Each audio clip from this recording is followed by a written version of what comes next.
Hello there. Welcome to episode number 376 of Smart Podcast Trashy Books. I'm Sarah Wendell. I'm here with one dog and one cat and one microphone to bring you the second of the live recordings I did 2 weeks ago. This week, I am in conversation with Shari Thomas, author of the Charlotte Holmes series. I recorded this on Friday, the 25th of October at the Loyalty Bookstore in DC. As usual, I had questions from my nosy brain, and from Zeb, and from the Smart Bitches community. And in the middle, we have Crashing Cups, a spontaneous reading from the author, and a special additional guest. Audiobook narrator Kate Redding came to the event, and the poor woman sat next to me, so I asked her a question too. I want to thank Hannah and Diana from the Loyalty Bookstore, to Tara O'Connor from Penguin RandomHouse. Thank you for asking me to do this. And I want to thank Jazzlet, Sarah Drew, Shari, Anonymous, and Aarya for their questions.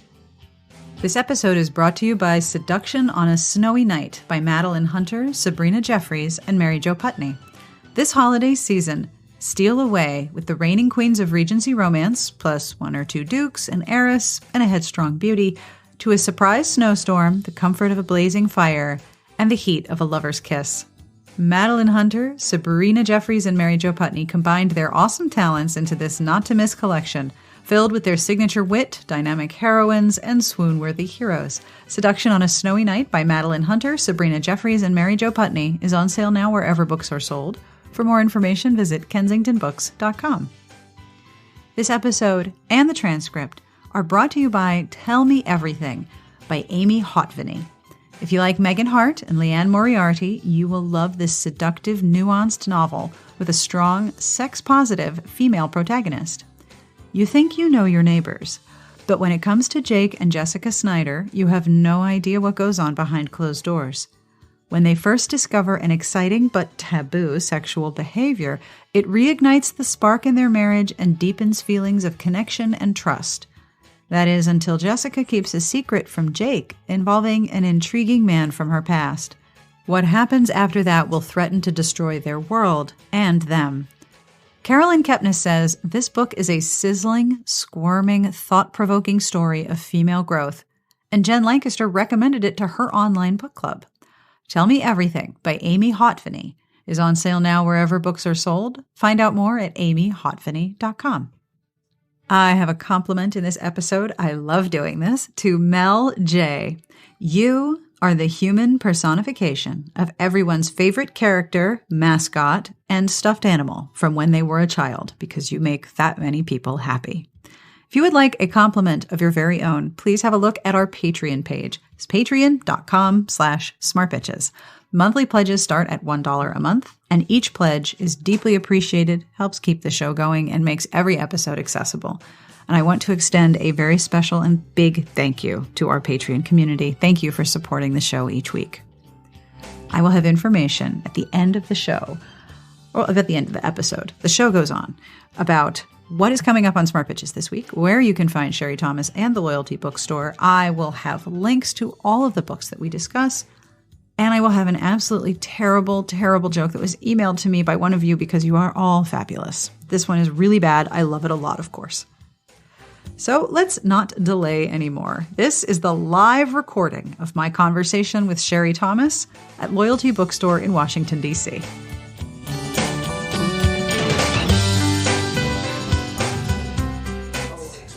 Hello, my name's Diana Metzger. I'm the programming coordinator here at Loyalty Bookstores. Thank you so much for coming out. Yay. Especially, I see my Nats fans. We'll let you know the score after the talk. You can interrupt us and just let us know. I'll hold up my hands. But we are here tonight, even more exciting, to celebrate Shari Thomas and her latest book in the Ladies Journal series, Art of Theft. And she's in conversation tonight with Sarah Wendell of Smart Bitches Trashy Books. I was very excited to get to say the title. I really like calling the bank. Yeah. Your LLC. So now is a great time to silence your cell phones. Pictures are allowed, but we ask that you do not use a flash, and you tag us at Loyalty Books. Ooh, we are all over social media, and we love to share, so please do. So how the event will work is we're going to have a bit of discussion, and then time for Q&A with the audience. Then we're going to ask if you wouldn't mind just helping us fold up our chairs. And we are going to do the signing a little differently. We're going to do it back in our reading room so that we can commence quickly to cocktails, which are themed to the book. So it's pretty exciting. So there'll be plenty of time for signing and imbibing drinks. So a little bit about... Yes, and mocktails for our non-alcoholic imbibers. A little bit about the artifact before we get started. As Sherlock Holmes' consulting detective, Charlotte Holmes has solved murders and found missing individuals, but she has never stolen a priceless artwork, or rather made away with the secrets hidden behind a much-coveted canvas. But Mrs. Watson is desperate to help her old friend recover these secrets, and Charlotte finds herself involved in a fast-paced scheme to infiltrate a glamorous Yuletide ball where the painting is one handshake away from being sold, and the secrets a bare breath from exposure. Her dear friend Lord Ingram, her sister Livia's admirer Stephen Marbleton, everyone pitches in to help and everyone has a grand time. But nothing about this adventure is what it seems, and disaster is biding time on the grounds of a glittering French chateau, waiting only for Charlotte to make a single mistake. Very exciting. And a little bit about Shari, USA Today bestseller. Shari Thomas is one of the most acclaimed historical romance authors writing today and a 2-time Rita Award winner. Yay. I'll hand it over to you guys. Thank you so much. Hi, Shari. Hi, Sarah. How you doing? I'm well. Okay. So I'm actually recording this for my podcast so that if you want to listen to this again, you can. But that doesn't mean we're hooked up to a PA system. I'm naturally pretty loud. Shari's also pretty loud. But if you can't hear us, or if we start to, mumble, we get early cocktails or something, just let me know you can't hear me. Now, I want to thank Diana and Hannah, who are over here. Every bookstore is run by people who set up the chairs. And how many box cutters do you own? 12. Personally, the store has about 9. Right. So whoever has box cutters and Sharpies pretty much rules the world, right? And sticky notes. That's really all you need to run a bookstore in addition to books. So thank you guys for bringing this evening together. This is awesome. So congratulations. Oh, thank you very much. Your book came out. I know. Does that ever get old? No, it actually got old the first time. No. Yes. I am one of those stone cold individuals who has never gone to a bookstore to look at my book. In fact, the first time I saw a physical copy of my new book, I was rushing out somewhere, so I took a look at it and I rushed out. and I have to say, it's the because actually when you are a newer writer, it's actually quite stressful, a book release, because you wonder how the book is going to do. Just a little, yeah. Yeah, and that's connected to whether you'll be able to write more books, whether the book does well. Nowadays, the stress is slightly less because I feel, yes, I probably get the chance to write more books, but still, book releases mostly mean to me a lot of unpaid work. You don't say. I'm sorry, but it's like no, it's true. Yeah, there's a lot of publicity stuff and travel. Nowadays travel. I didn't travel for the longest time with romances.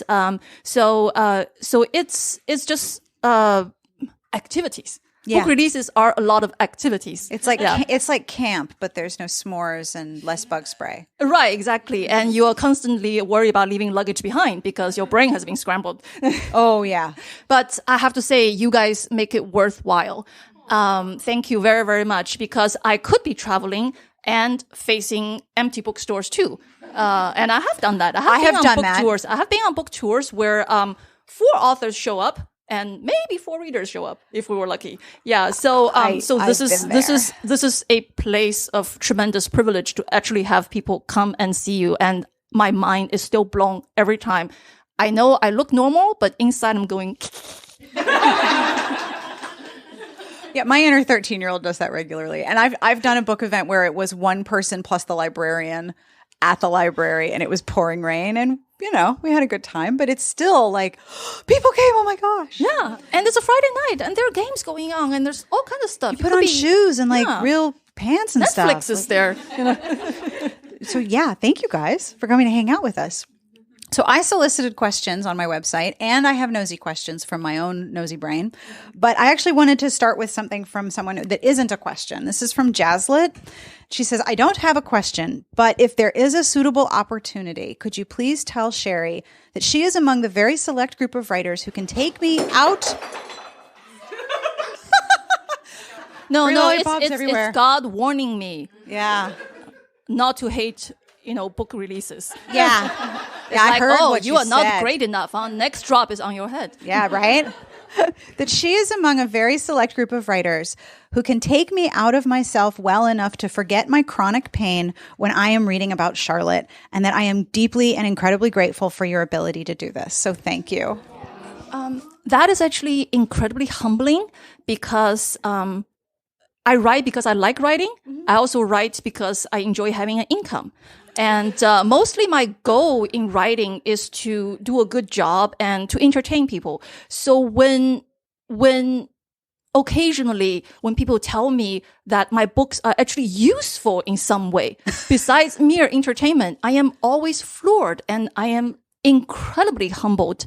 And this is not even my 13-year-old going hee hee hee hee inside. This is just my 13-year-old on the floor going, wow, Yeah. I can't believe I'm, actually of some use in this world besides to my own children. Oh, no.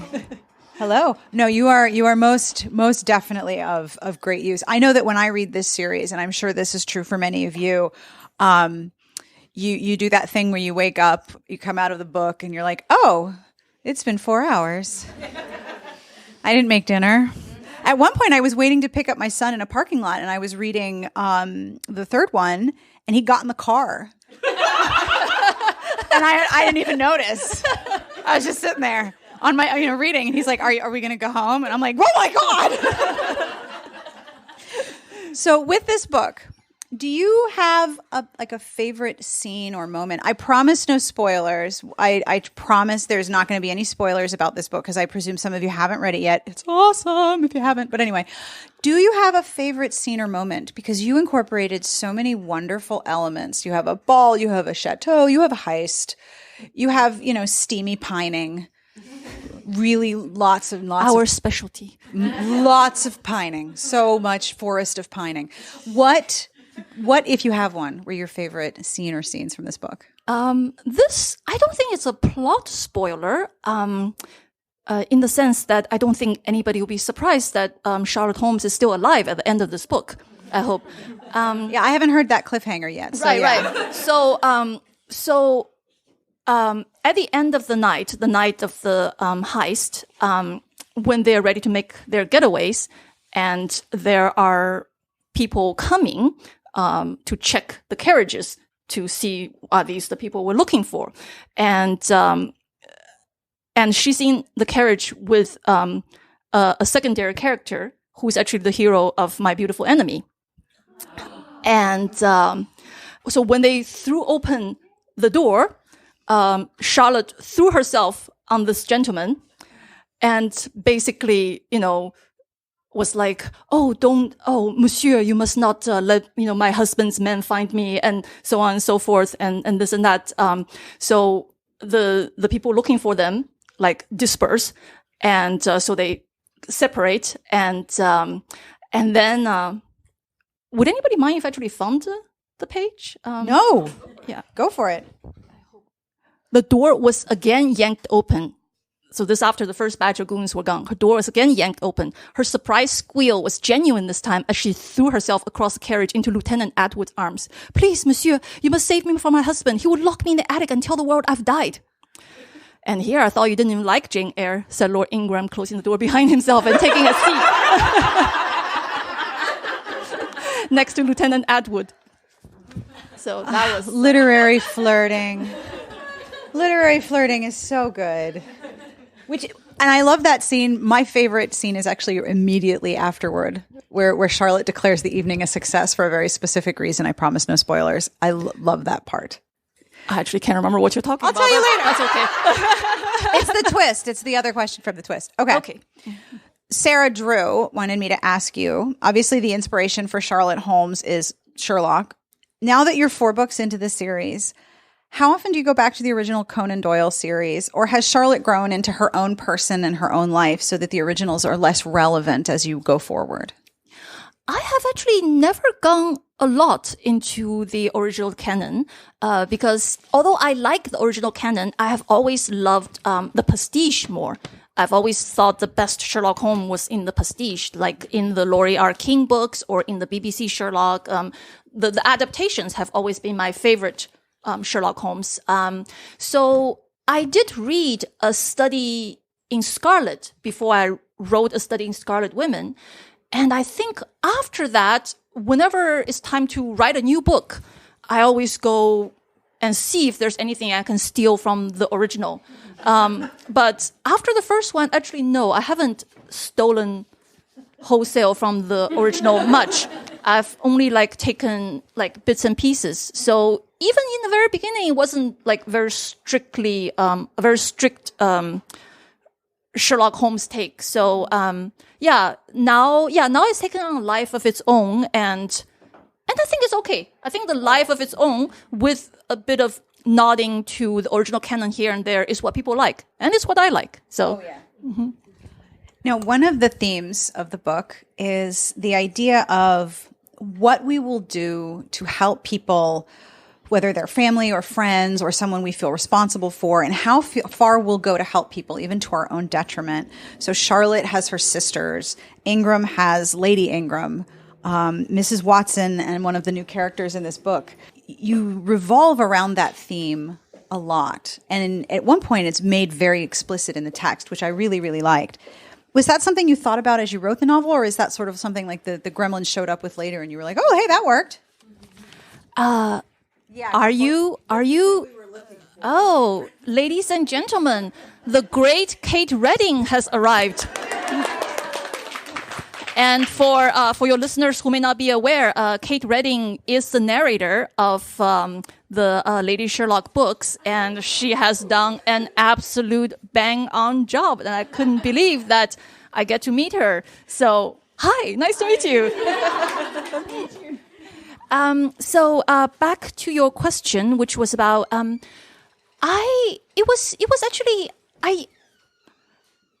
if you know me very well, you would know that my brain is shut off most of the time.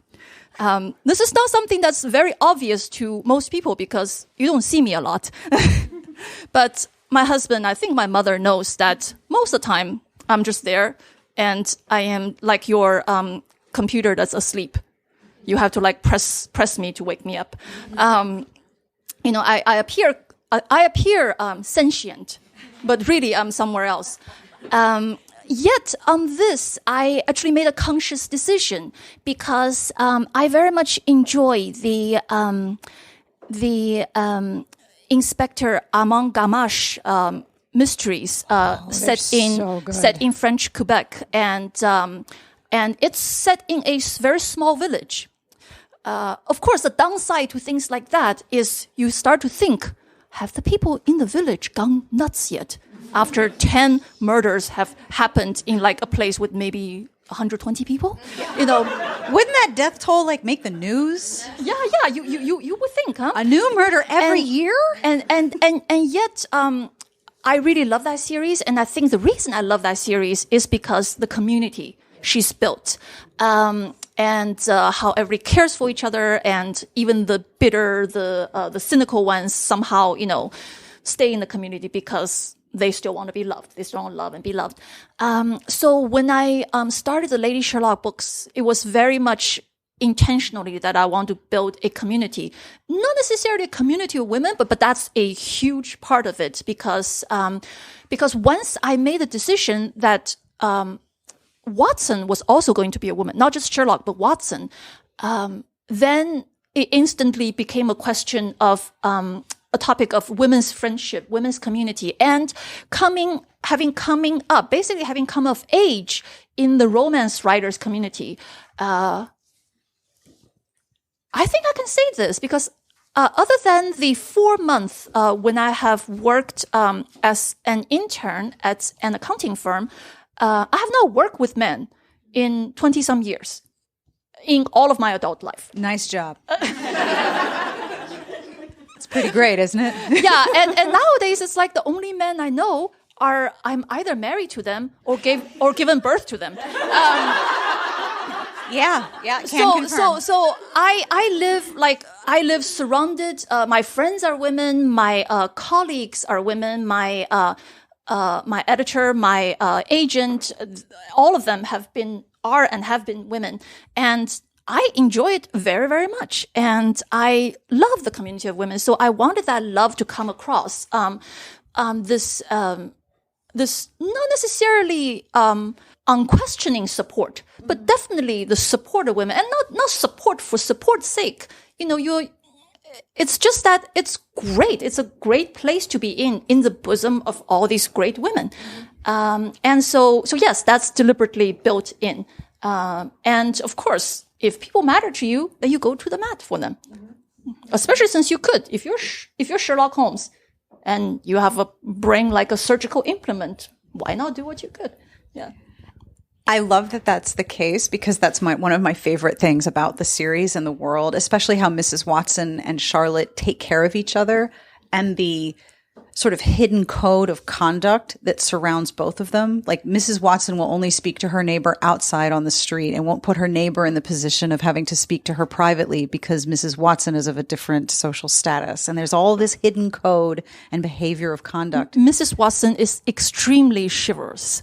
Oh, she really is. Yeah. That's such a good way to describe her. Yeah, she's absolutely chivalrous. Especially in this book. This is totally off topic, but don't let that stop you. But many years ago, I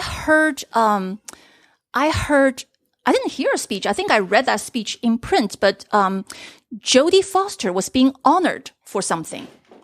And when she accepted the award, and she says, I have always, in this business, I've always tried to be a gentleman.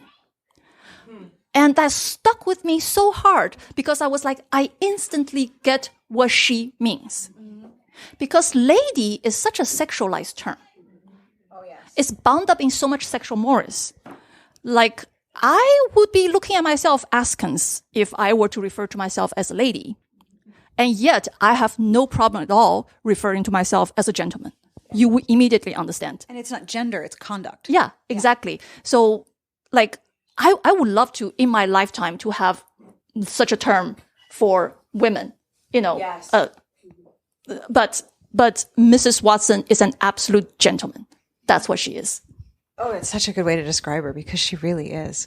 You seem to have a lot of affection for her. I do. I mean, I have affection for women in general. Yeah. I like men too. Yeah, but... I mean, the ones that live in your house are fine. Right, they're okay. Yeah, they're okay. I mean, you're responsible for them most of the time. Not for my husband, no. He's got to take care of himself. Especially while you're on book tour. So what about Lord Remington? Amanda wanted to know if we would see Lord Remington again, and she also wants me to say specifically thank you for this wonderful series. Oh, thank you, Amanda. I don't see why not. Frankly, I haven't thought of Lord Remington since book 3 wrapped, but that's common. Because the other day I suddenly thought, oh, what about Charlotte's brother? And I haven't thought about him also since book 3, but I thought of him just then, and I was like, hey, yeah. So your brain works with you sometimes. After it's been off for a long time, it will turn on and go ding. Makes sense. So we might see more of Remington in the future. Oh yeah, why not? Maybe. Sure, I mean, why he's not? a brother. Okay. Yeah. If we're placing orders, I would nominate more Remington. Just if we're making suggestions. Shari says, I just finished The Art of Theft. I have 2 questions. Do you know how many more Charlotte Holmes books you are planning? And if not many more, do you know what your next project will be? From the very beginning, I have thought that I could write 10 good books in this series. I have 1 more book under contract, and my agent has just started the process to get 2 more books under contract. And who do we call? Do they have a number? Because I'm calling Macmillan already. I can just make a list. Yeah, you can call Penguin RandomHouse. I'm with them. So all right, yep. Yeah, no, I don't Mr. think Penguin I don't Random? think it's Penguin. It's Penguin. Yeah. Yeah. I was with the random side earlier, so I've both been Penguin and Brendan. Yeah. And no, I don't think it'll be a huge problem to continue the series at this point. For the record, Shari's audiobook narrator just went, yes! And we all agree with you on that sentiment. And since I sort of thought it would be 10 books, and now you already know that my brain's off most of the time, so I actually don't know what's going to happen. The reasons these books are so tightly knit together is because whenever a new book comes, I'm always like, don't know what to do. Let's see what happened in the previous book. Previously in Charlotte Holmes. Exactly. So actually, people are like, why do these books have cliffhangers? I was like, cliffhangers actually to point me to the right direction for where to go in the next book, because it has happened. I think in the second book, I threw in a cliffhanger just for the heck of it. And because, and then in the third book, I went off in a totally different direction and wrote 10,000 words, set in Scotland, featuring a lot of seances, going, no, this is really not where it should go at all. And then, so then I have to go back and look at, and when I saw that, cliffhanger, so-called cliffhanger, and I was like, oh yeah, I actually should pick up right afterwards. Why didn't I think of that? So that's what I did, and then that kind of got the third book onto the right track after a while. So the cliffhanger that's in this book is actually just tell me, don't forget, that's what you're supposed to do next time. Yeah. So your writing process is a lot of present Shari going back to past Shari and saying, thank you for that. I know.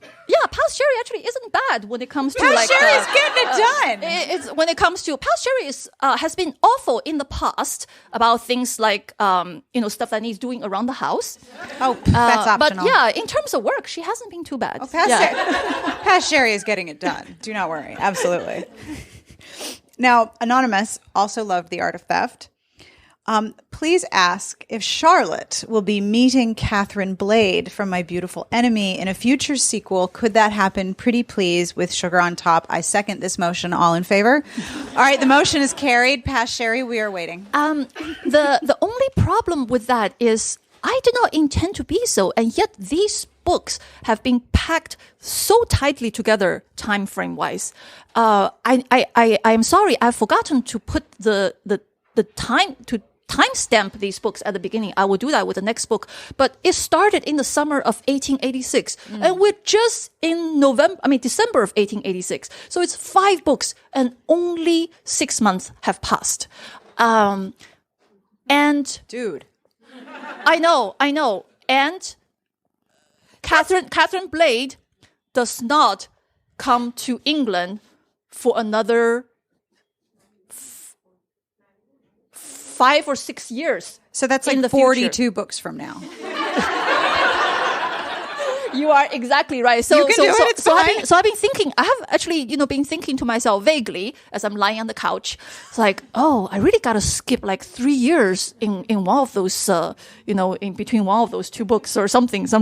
Yeah. Now I'm picturing Charlotte with her maximum permittable chins up in that short of a time frame. I really want to know her pastry preferences. Up and down. Wow. Yeah, it's she's like us, right? Yeah. She loves her food, but she also has her vanity, and they didn't have synthetic materials back then. Nope. So she has to fit back into the same clothes that she probably made to be vain, to be laced tightly and all that. I think at one point I wrote this in the book, but it may not have made it into the final point, which is like things somebody was asking her why she doesn't do rational dressing, because rational dressing existed at the time. It's like corsetless and like much more loose flowing. And she said, I will look like a sausage in rational dressing, which is not true, but we women always will say things like that. So Charlotte, it's a struggle between her vanity and her appetite. And sometimes her appetite wins, and sometimes her appetite has to be, bow to greater forces. I also love that, especially in the previous book, this was more explicit, that she is also balancing a third item, which is that her physical body provides insulation to too much stimulation Yes. for her. And Yes. that and in this book, she talks about how her manner of dress is actually soothing. It is a self-soothing mechanism for her. It's a deliberate choice. So she's balancing a lot of awareness of herself while just really wanting cake, which I relate to deeply. Yeah, I used to have a whole cake, and not a piddly cake.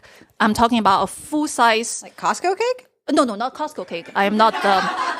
Sometimes. Because I could go swimming in a Costco cake. Sometimes if they're in their bar size cakes, not their full graduation size cakes. I've had a Costco bar size cake all by myself. I've I'm so proud.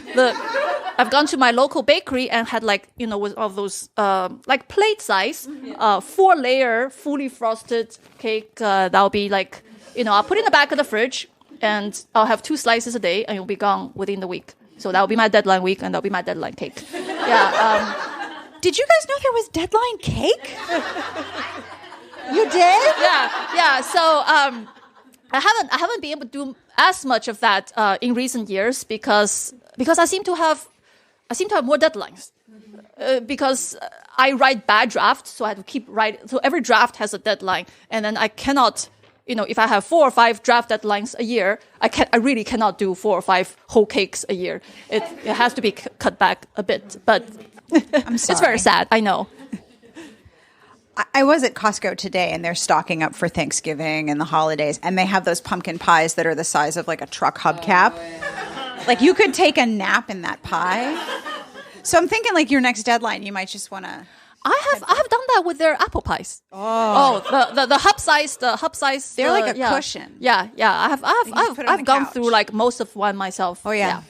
That's not a problem. So Aarya wanted to know, and this was very funny because you actually had to ask her, what are you talking about? How evil was your laugh when you plotted the twist of the Hollow of Fear? Was it more of a cackle? Was it like a low chuckle? Was it a slight grin?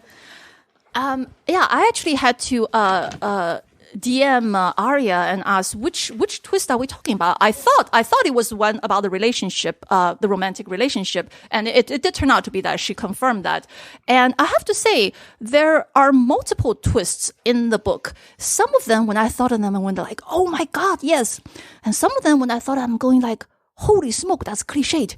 I hope I can get away with it, and this one, I actually did not even think of as a twist.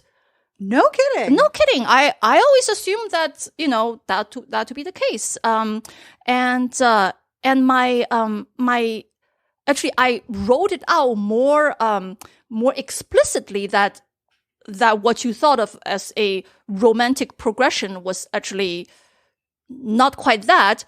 Because my critique partner was well, now you don't have any romantic obstacles. I was like, what do you mean? And then I realized, it was so implicit I shouldn't see it. So then I made it explicit, in the sense that. But I faced this question actually yesterday at Love's Sweet Arrow in Chicago, about the romantic progression, about the slow burn and whatnot. And my answer is actually this. When I originally imagined how this book would be set up, what happened in book 2 wasn't supposed to happen till book 5. Not that I knew what was going to happen between book 1 and book 5, but I thought that was going to happen in book 5. And then because I didn't know what to do, I took the plot from book 5 and did book 2 with it. And then again, I thought something else was going to happen. So what happened in book 3 was what I was going to replace book 5 with. So again, I had to. So what happened is that the romantic progression actually happened much faster than I thought it would. So if you call this a slow burn, what I had originally envisioned would be a bare spark of an ember, buried deep in coal dust. So we're coming up on book 5 now. I know, and I actually know what to do. I was shocked. Yeah, because when I did that for book 2 and 3, I go, oh my god! When I come to book 5 is gonna kick me so hard. Yeah, but my critique partner gave me an idea, and so I had a heist idea, and I had her idea of doing something with with Inspector Treadles, I presented them both to my editor, and she said, we'll do the heist first and the other one later. I was like, cool. We are all sorted until book 5. Nice. Past Shari is getting it done. That is nice. Now, I like to ask, what do you do to care for your creative self? Because writing, kind of hard when you're not swimming in a pie. It is hard even when you are swimming in a pie. Yes. Yeah. That's why the pie is necessary in the first place. Yeah.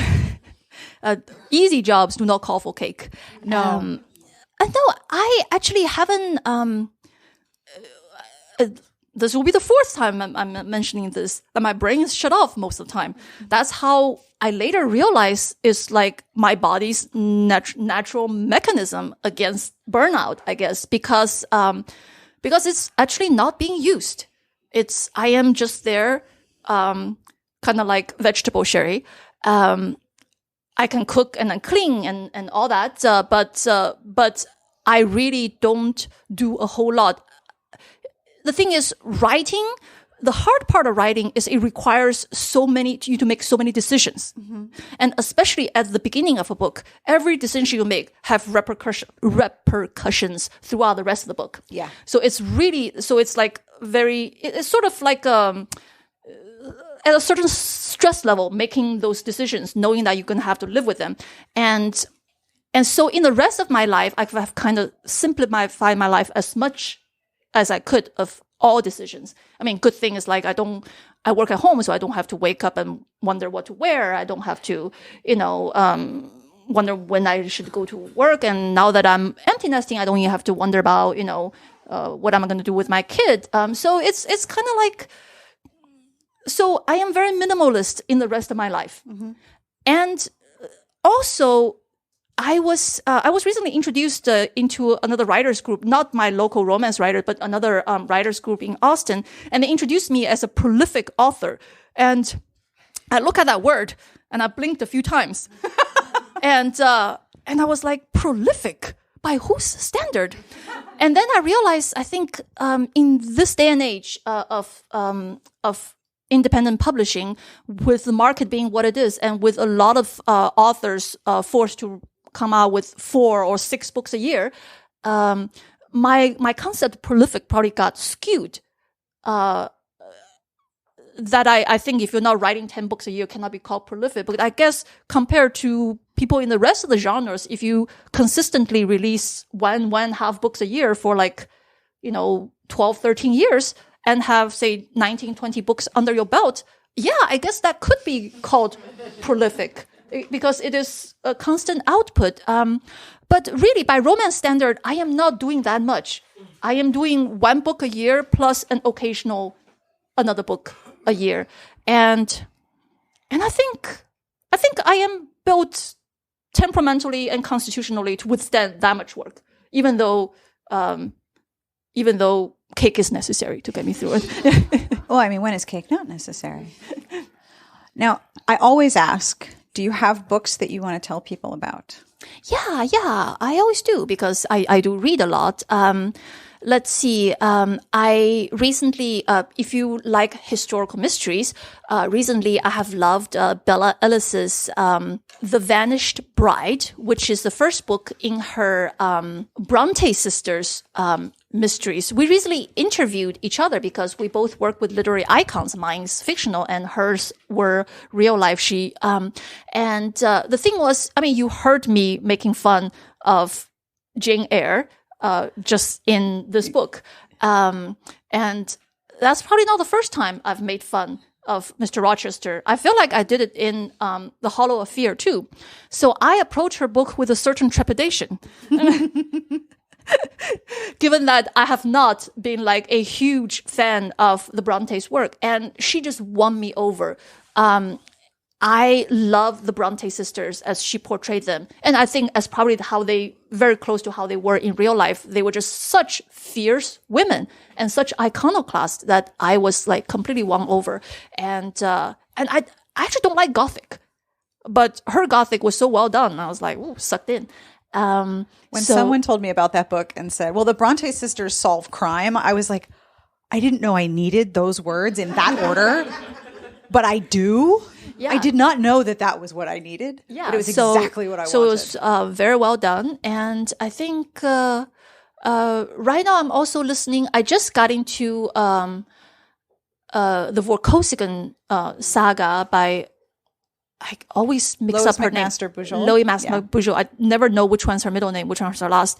And also, if we go a little wider, I read science fiction, and I actually really love science fiction by women. So the 5th season by N.K. Jemisin is like, was mind-blowingly good. I mean, she's been mind-blowingly good since she first debuted with, what is it called? 100,000 Kingdoms? 100,000 Kingdoms, yeah. And Cameron Hurley, another woman science fiction writer, wrote The Stars Are Legion.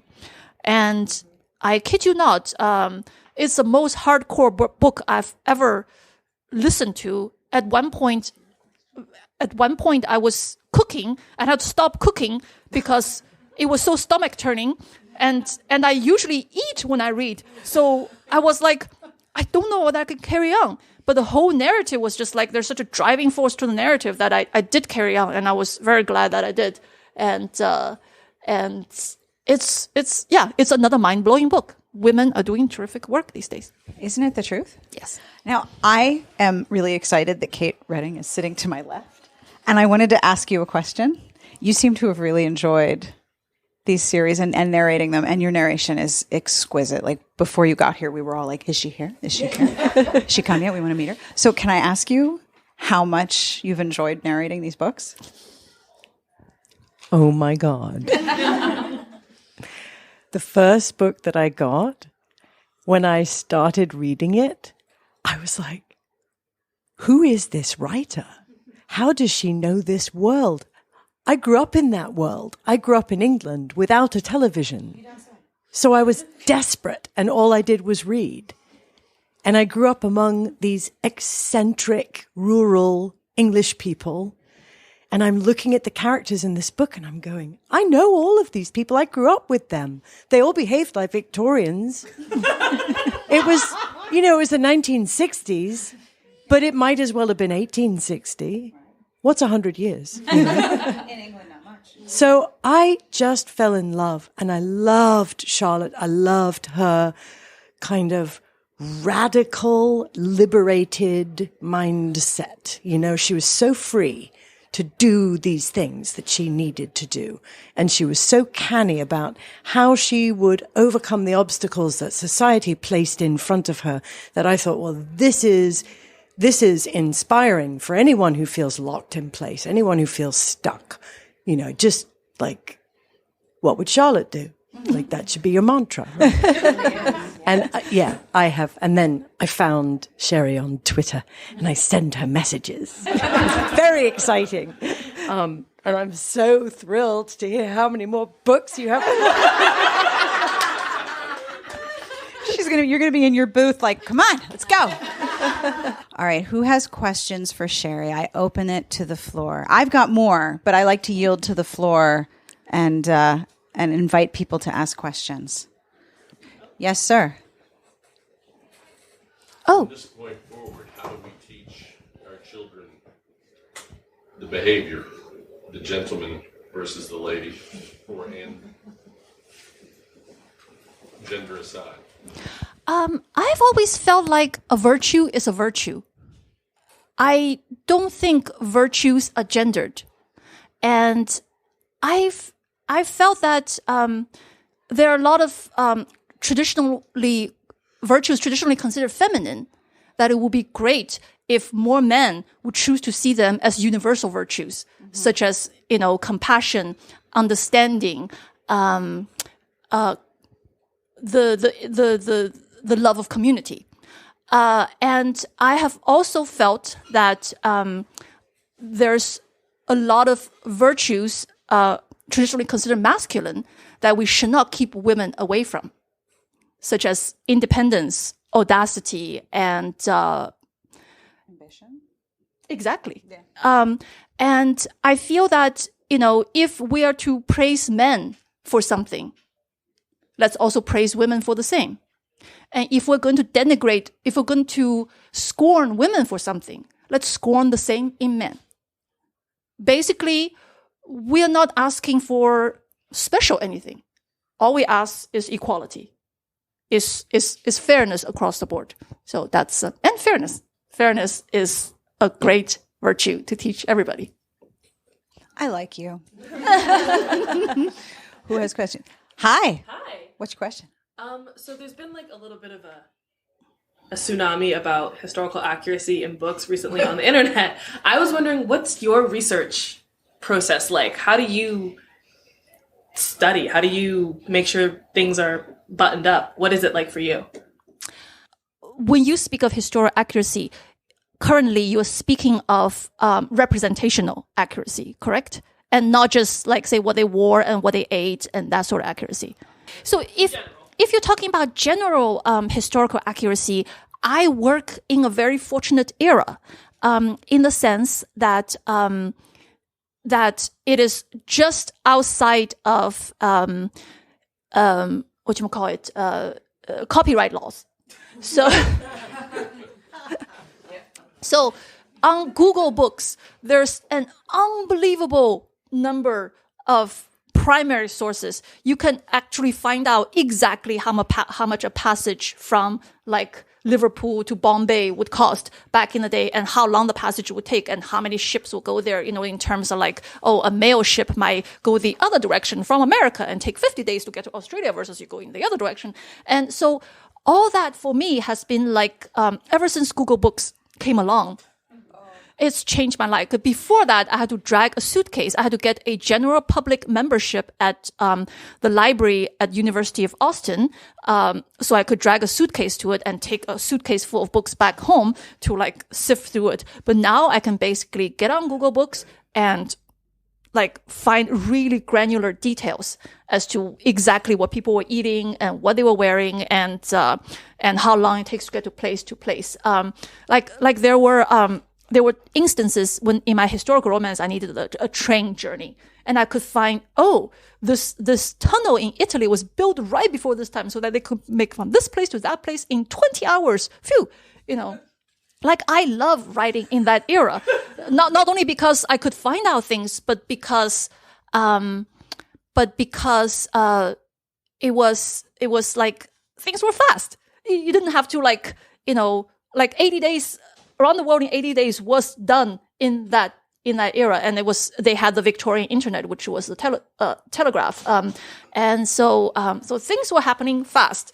And as for you didn't specifically ask about it, but I have actually thought about this a lot in the sense of the representational accuracy, and I was probably one of the least woke individual you could meet. The brain thing that's shut off. And also because from a personal background, I was not born and brought up here, but in China, which is a lot more monoculture than the US is. So there's not even that awareness of the majorities and the minorities, and you need representation. Everybody was... there are minorities in China, but not in my part of China. Like occasionally you hear, someone may be of the Korean nationality. Like, wow, and that would be like one person in the whole city or something. So even after I came here, I continue to be pretty blithe about it. Like I did not need to see myself represented in books because heck, my whole life, every book I'd read up until that point, they were all Chinese. So I was like, I didn't have that personal need. And so when I was reading historical romance, and it was like, all white people, I was just like, sure. Yeah. Okay. I'm sure that must have been the case. All white people.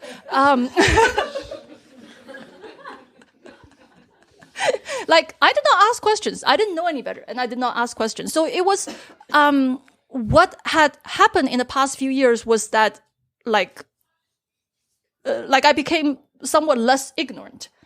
And then I was also going, I did not know that. So now I am also making sure that my books are slightly more representational. I think in the Art of Theft, we had a Indian woman, and in the Art of Theft, you found out that I don't think this is a huge spoiler that Mrs. Watson is queer. I mean, Mrs. Watson loves people. I think today she'll probably be called pansexual. Yeah. Mm-hmm. And Also awesome. I would just call her awesome. yes, exactly. Like unquestionably exquisite, life goals, you know. And I think in my next book, I plan to introduce a character who is biracial. So, you know, because they also existed. And questions of identity and awareness show up in this book as well, because Mrs. Watson has to confront her past self and the ignorance of her past self as part of the development of the story.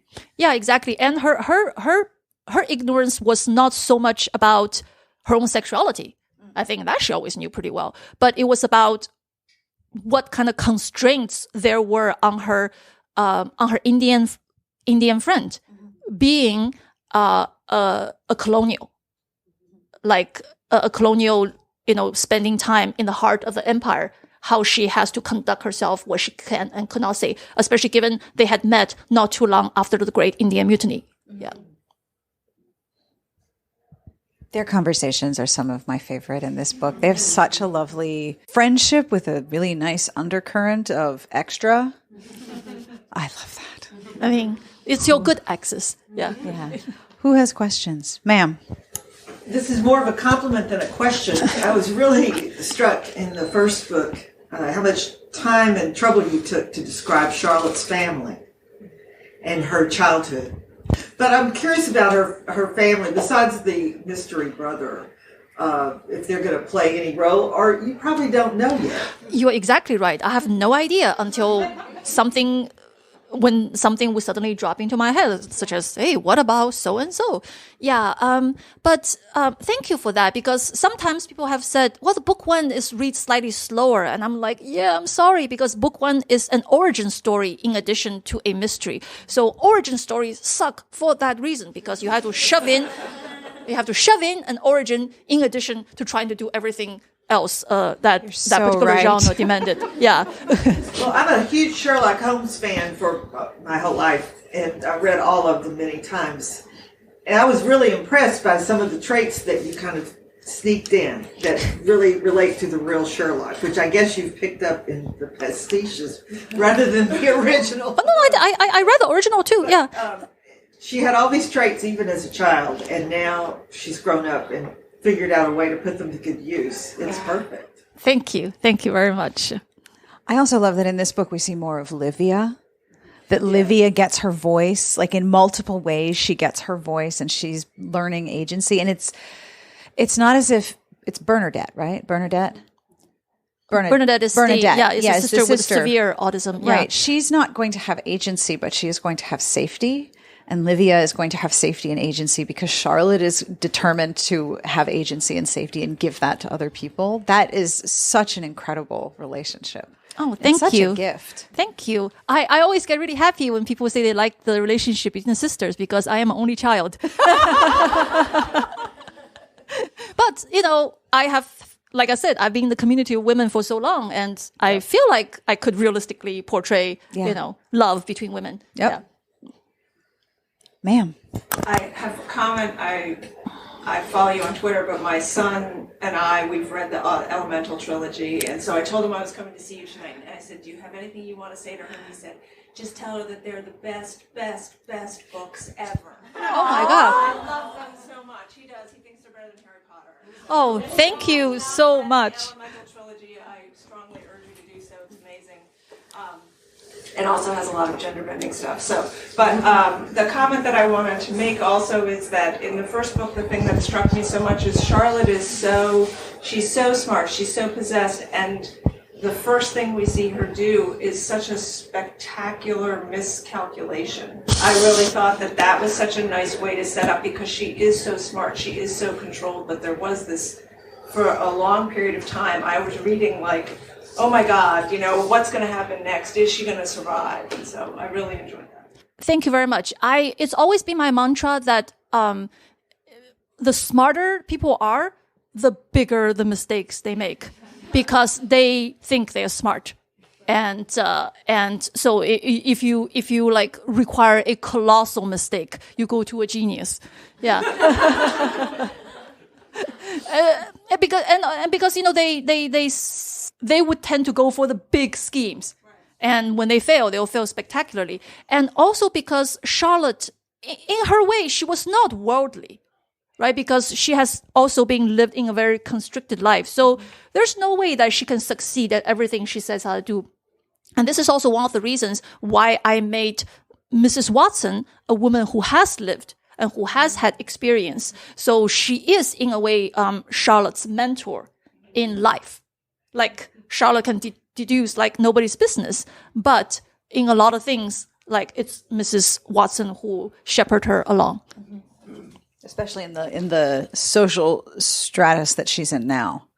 She has to have Mrs. Watson to help her set up. Right, exactly. And that's also made explicit in this book that Charlotte says, I can never repay the debt that I have to you. I can never do enough to help you. Right. I mean, I don't think that's necessarily true. I think that can be repaid. But, she feels that way, and she should feel that way. Yeah, she's aware. Mm-hmm. She's aware of that. Yeah.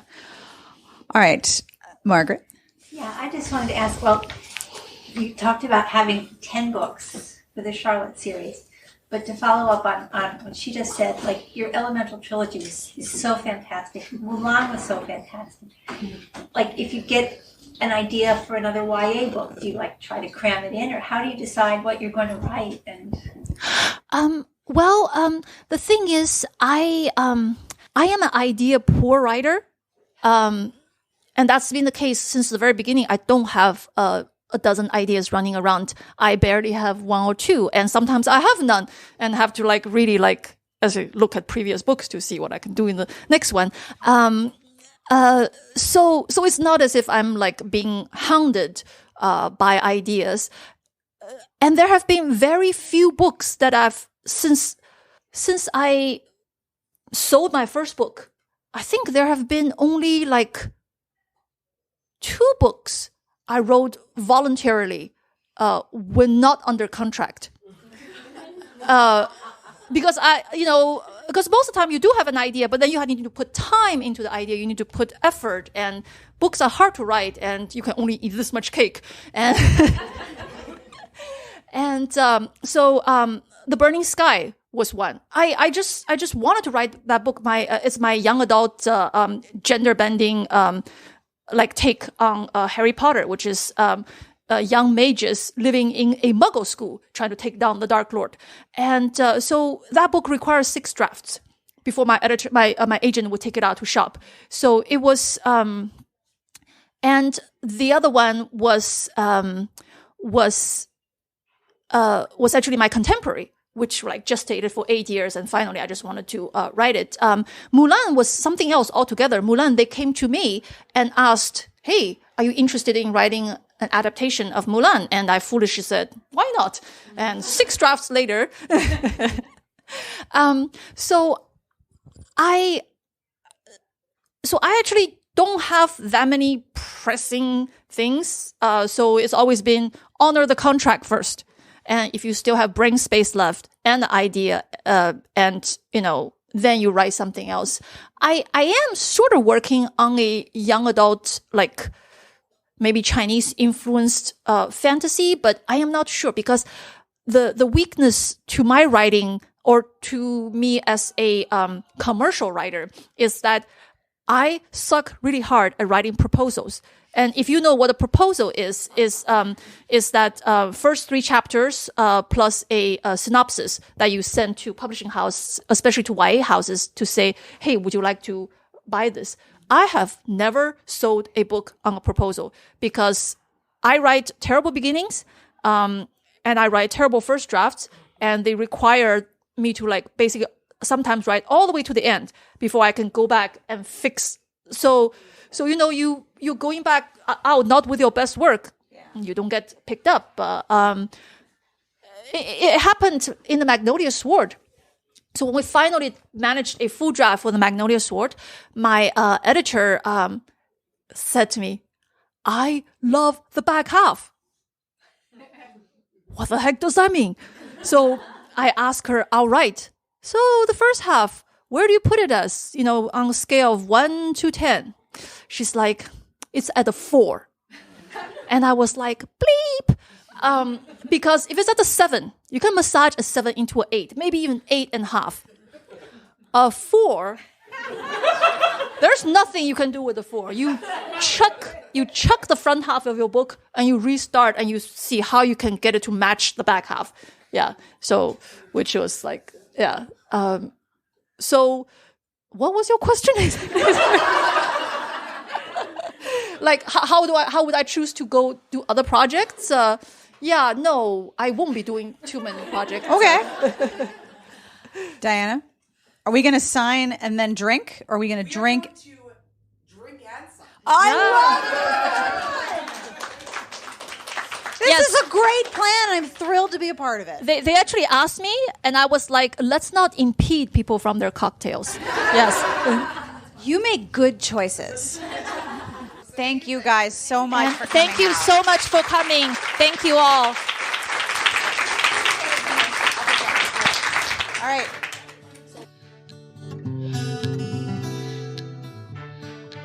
And that brings us to the end of this week's episode. I will have links in the show notes about where you can find Loyalty Books because it's important to support your romance-friendly indies, and they are definitely one.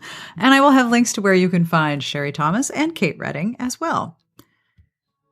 This podcast was brought to you by Seduction on a Snowy Night by Madeline Hunter, Sabrina Jeffries, and Mary Jo Putney. This holiday season, steal away with the reigning queens of Regency romance plus 1 or 2 dukes, an heiress, and a headstrong beauty, to a surprise snowstorm, the comfort of a blazing fire, and the heat of a lover's kiss. Madeline Hunter, Sabrina Jeffries, and Mary Jo Putney combined their awesome talents into this not-to-miss collection filled with their signature wit, dynamic heroines, and swoon-worthy heroes. Seduction on a Snowy Night by Madeline Hunter, Sabrina Jeffries, and Mary Jo Putney is on sale wherever books are sold. For more information, visit kensingtonbooks.com. This week's podcast and the transcript is being brought to you by Tell Me Everything by Amy Hotfinney. If you like Megan Hart and Leanne Moriarty, you will love this seductive, nuanced novel with a strong, sex-positive female protagonist. You think you know your neighbors, but when it comes to Jake and Jessica Snyder, you have no idea what goes on behind closed doors. When they first discover an exciting but taboo sexual behavior, it reignites the spark in their marriage and deepens feelings of connection and trust. That is, until Jessica keeps a secret from Jake involving an intriguing man from her past. What happens after that will just threaten to destroy their world and them. Carolyn Kepnes says this book is a sizzling, squirming, thought-provoking story of female growth, and Jen Lancaster recommended it to her online book club. Tell Me Everything by Amy Hotfinney is on sale now wherever books are sold, and you can find out more at amyhotfinney.com. Thank you to our Patreon audience and community who support the show each week. If you would like to join the Patreon community, have a look at patreon.com/smartbitches. Every pledge is deeply appreciated, and pledges start at $1 a month. There are different pledge levels. Some of them include compliments, which are really fun. So I invite you to have a look. Thank you again to our Patreon community for keeping the show going. You are all marvelous. Coming up on Smart Bitches this week. Oh, hot diggity. We have a kick-ass women in history and the first of our 2 threads each month about what are you reading? Well, technically what you're reading. I'm having trouble finding a book to read at the moment, so I am really curious to hear what books are rocking your world. I hope you can give me some recommendations. We also have a new knitting column from Elise about knitting advent calendars. Plus, we have new reviews, cover snark, another holiday gift guide, help a bitch out, and books on sale. I hope you will come and hang out with us at smartbitchestrashybooks.com. I will have links in the show notes at smartbitchestrashybooks.com/podcast to all of the books we talked about and links to where you can find Shari in the bookstore if you want to go shopping. But as always, I will end with a terrible joke because it's delightful and I love how many of you listen to the very end. This was emailed to me by Evo. You can email me your very worst jokes at Sarah, with an H, Sarah, at smartbitchestrashybooks.com. I absolutely delight in the terrible jokes that you send me. And this one is amazing. I'm so excited. Okay. Serious podcaster voice. What do you call a 200-year-old buffalo? What do you call a 200-year-old buffalo? A bicentennial. It's so dumb. I love it so much. Thank you, Evo. Please send me your bad jokes. It is my most favorite thing. I will be back next week with another episode. And on behalf of everyone here, including my dog who really would like to leave my office and I shut the door so he cannot, and Wilbur who doesn't care, and myself and everyone here, we wish you the very best of reading. Have a wonderful weekend. We'll see you here next week.